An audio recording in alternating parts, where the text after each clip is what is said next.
Cerita novel romantis. Gadis simpanan sang tuan. Bab 65. Perjodohan. Siang itu, sepulang sekolah seorang gadis SMA mengendarai motor sportnya setelah mampir ke markas teman-teman satu geng motornya. Dia pulang ke rumah sedikit terlambat, dan itu bukanlah hal baru untuk seorang gadis bernama Baby Amara.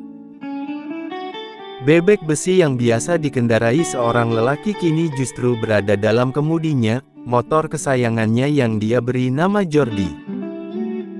Baby terus mengendarai Jordi hingga masuk ke halaman rumah yang luas, yakni tempat tinggalnya.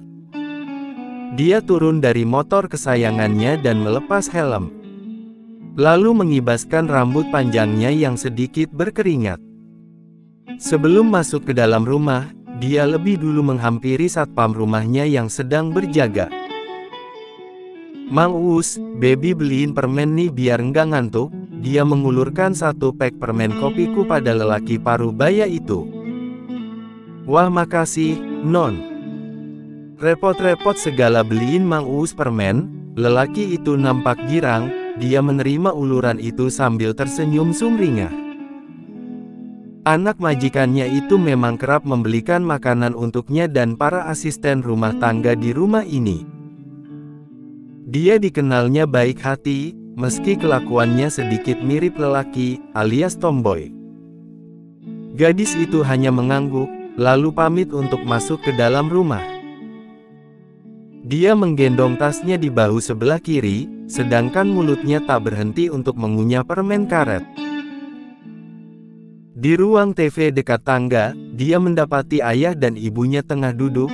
Dengan malas dia menghampiri dua orang parubaya yang sudah menatap kesal ke arahnya. Baby menyalimi kedua tangan itu, lalu kembali melangkah untuk pergi ke kamarnya yang berada di lantai 2. "Baby," tegur Juna pada putri sulungnya yang masih duduk di kelas 3 SMA itu. Dia sudah menunggu kepulangan gadis itu, karena ada sesuatu yang akan dia bicarakan. Kalau terlambat sedikit saja, sudah dipastikan Baby akan pergi lagi, untuk bermain bersama teman-temannya. "Kenapa, Pi?" "Baby mau istirahat," jawabnya dengan wajah lesu. Dia sudah bisa menebak, pastilah Juna mau memarahinya karena pulang terlambat. Padahal dia sudah terlalu kebal oleh semua nasihat orang tuanya, yang selalu melarangnya ini dan itu, sesuatu yang sangat tidak dia suka. Mengekang kebebasannya. "Baby, Papi sama Mami mau bicara."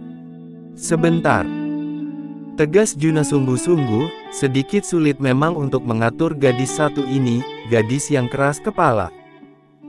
"Sayang, ayo dong. Anak Mami kan penurut." Nana ikut membujuk putrinya itu. Baby menghela nafas, dan akhirnya dia patuh. Dengan wajah tertekuk, dia duduk di sofa, berhadapan dengan kedua orang tuanya.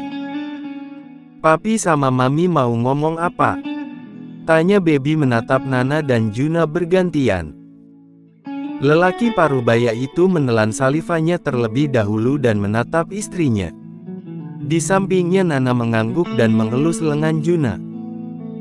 Keduanya berdoa dalam hati, semoga ini memang keputusan yang terbaik untuk masa depan Baby. "Baby, Mami dan Papi sudah sepakat untuk menjodohkanmu," jelas Juna, yang langsung mendapat tatapan tak percaya dari gadis belia itu. Bahkan Baby langsung bangkit dari kursinya. Saking terkejutnya dengan keputusan sepihak kedua orang tuanya itu. "Papi sama Mami tuh apa-apaan sih? Baby itu masih sekolah, lagian kayak zaman Siti Nurbaya aja pake dijodoh-jodohin segala. Baby bisa cari pasangan sendiri." Protes gadis itu, menolak mentah-mentah ide yang menurutnya tidak masuk akal itu. "Baby, tapi ini demi kebaikanmu. Papi yakin, lelaki yang akan menjadi suamimu itu bisa mendidik kamu supaya menjadi wanita yang lebih baik lagi. Papi akan menjodohkanmu dengan Saka," tegas Juna. Semalam Albert yang merupakan mantan bosnya telah mengatakan semuanya, bahwa lelaki itu ingin meminang Baby untuk Saka putranya. Karena Saka tidak mau dijodohkan kecuali dengan Baby Amara, putri sulung Juna dan Nana. Albert sangat berharap agar Juna mau mengabulkan permintaannya ini, atau Saka tidak mau menikah. Ada-ada saja memang, tapi begitulah faktanya. Malam itu juga Juna langsung berpikir keras atas permintaan Albert.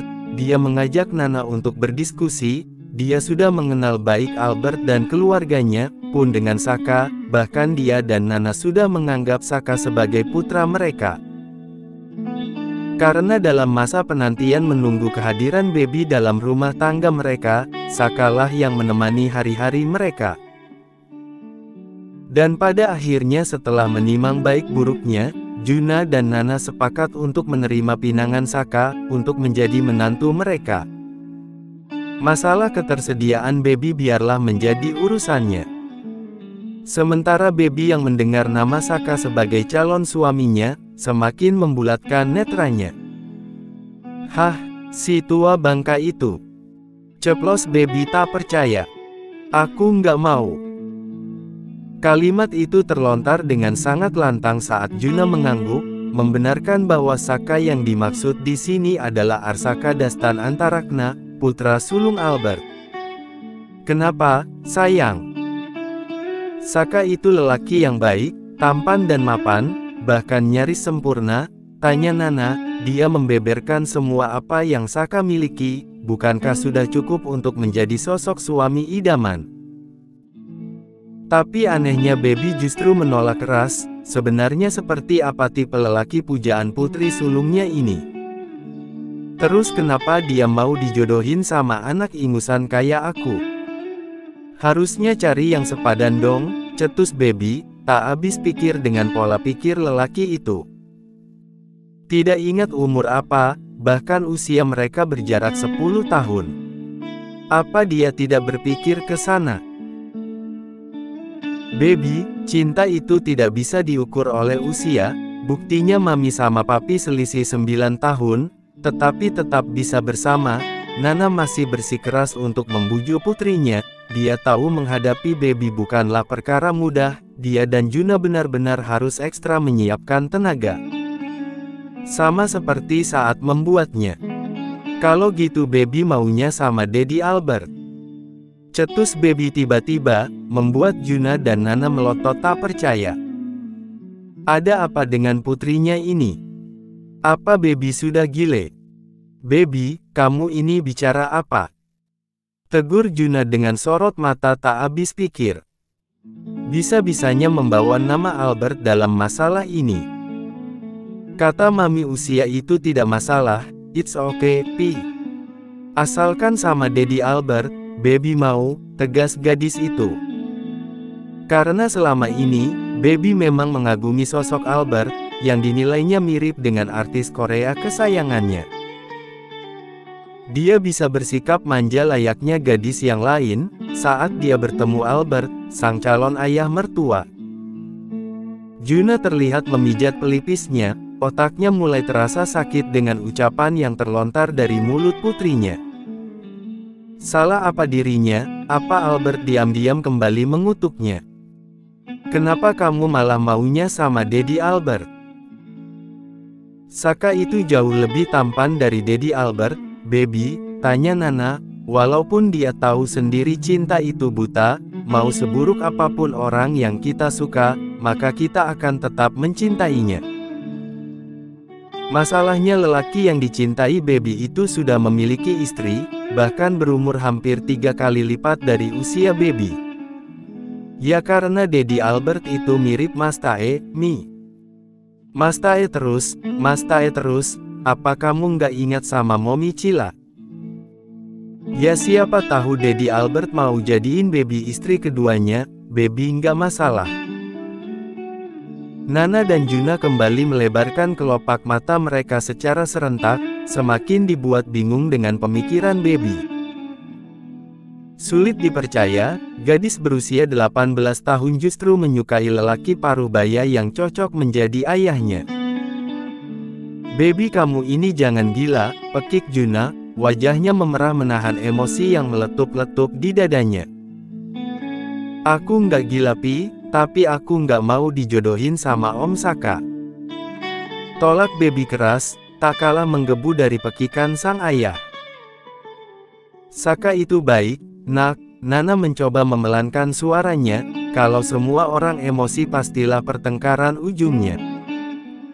Wanita itu melirik ke samping, dilihatnya Juna yang masih mengatur nafasnya. Nana mengusap lembut lengan suaminya itu, berharap Juna kembali tenang untuk menghadapi putri mereka. Sementara Baby masih kukuh dalam pendiriannya, dia menggelengkan kepala tidak mau menerima perjodohan ini, dan dia tetap memilih Albert sebagai calon suaminya. "Pokoknya Baby nggak mau, jangan paksa Baby," ujarnya dengan tangan yang melipat di dada. Dia melengos saat tatapannya bertemu dengan netra Juna. "Kamu bilang Saka itu tua, lalu Dedi Albert apa?" tanya Juna, kembali buka suara dengan intonasi rendah. Baby terlihat bingung, otaknya berusaha mencari jawaban yang paling masuk akal. "Dedi Albert itu beda, dia nggak tua, cuma matang aja. Jadi kamu benar-benar tidak mau dijodohkan dengan Saka?"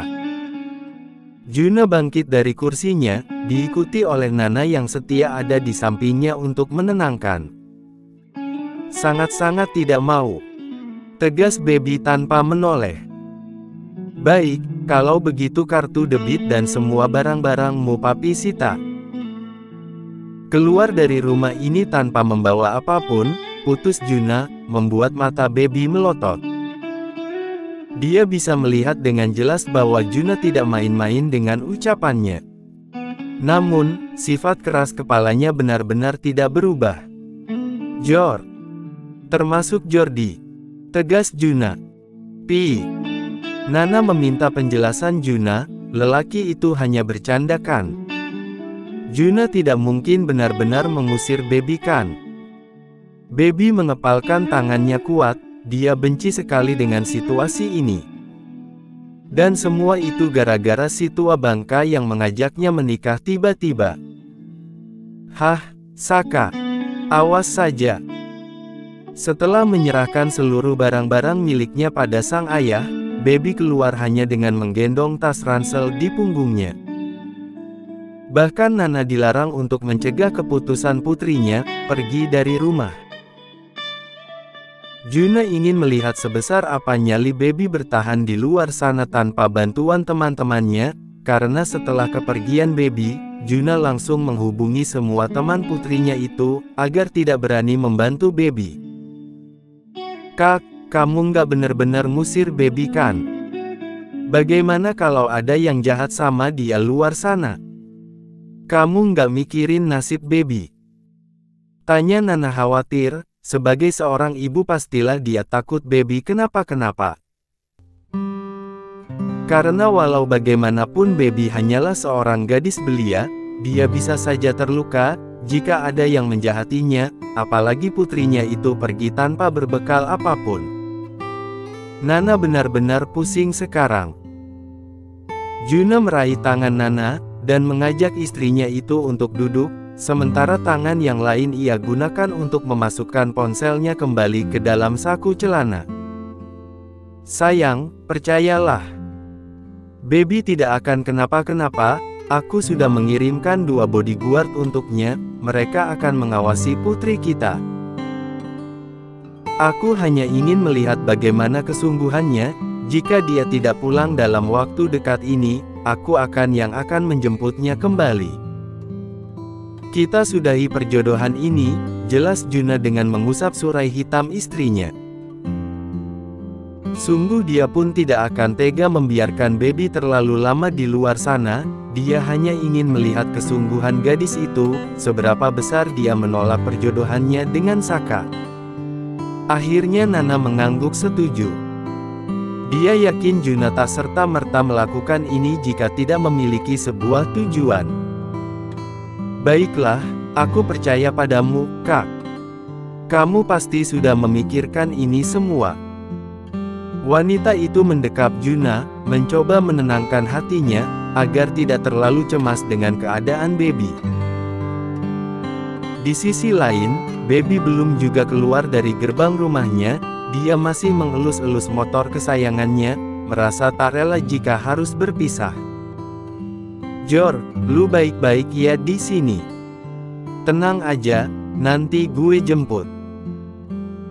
Gue mau pergi dulu, kalau udah saatnya gue pasti datang, ujar Baby sedih. Sebelum benar-benar pergi dia mendekap badan motor Jordi dan menempelkan pipinya di sana.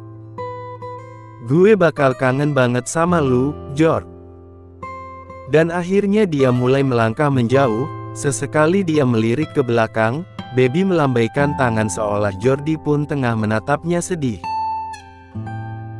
Hingga dia sampai di pos satpam, dia melihat Mang Uus yang sedang menikmati kopi hitam. Mang Uus, Baby pamit ya, ucapnya membuat Mang Uus langsung mengernyit heran. Pamit kemana, Non? Jordi kok nggak diajak? Tanyanya beruntun sambil menunjuk motor sport yang terparkir. Baby menghela nafas, lalu mendekat ke arah Mang Uus. Dia menyambar kopi hitam itu, lalu menyesapnya sedikit. Mang Uus hanya melongo melihat kelakuan anak majikannya. Baby diusir sama papi, Mang. Jadi Baby mau pergi dari rumah ini, Mang Uus jagain Jordi ya, ujarnya lesu. Sedangkan yang diajak bicara membulatkan kedua matanya, dengan mulut yang menganga. Kok bisa, Non? Terus Non Baby sekarang mau pergi kemana? Mengingat perjodohannya dengan Saka, Baby mendengus, kembali merasa kesal. Ini semua gara-gara si tua bangka itu, Mang. Ngajakin Baby nikah tiba-tiba, kan nggak jelas. Tua bangka siapa, Non? Apa Tuan punya utang banyak sama rentenir yang perutnya buncit, makanya Non Baby jadi buat tebusan? Tanya Mang Uus menebak. Dan hal itu justru membuat Baby terbahak-bahak. Bukan gitu Mang Uus, Baby dijodohin sama Om Saka, tahu kan? Dan Baby nggak mau. Tolaknya dengan ribier yang mengerucut. Saka? Maksudnya Tuan Muda Saka? Baby manggut-manggut, membenarkan pertanyaan Mang Uus. Lo kenapa nggak mau, Non? Tuan Muda Saka kan ganteng, kaya, baik. Cocok iyo jadi suami idaman, tutur Mang Uus. Seandainya dia yang menjadi Baby, mungkin perjodohan itu langsung dia terima tanpa menunggu waktu lama. Idih, nggak mau Mang, pisangnya alot, bisik Baby cekikikan. Has, semua pisang kalau udah tegang ya alot, Non. Mending Non Baby terima aja deh perjodohannya, biar nggak perlu pergi dari rumah, Mang Uus kembali memberi saran. Tapi si kepala batu tetap kukuh menolak si tua bangka. Nggak mau, Mang. Masalahnya Baby tuh sukanya sama Daddy Albert, masa nanti Baby selingkuh sama ayah mertua? Kan nggak etis, iya nggak? Mang Uus garuk-garuk kepala, bingung mau menjawab apa. Dikasih anaknya yang masih muda, kok maunya bapaknya? Otak Non Baby agar geser kayaknya. Lanjut ke 66.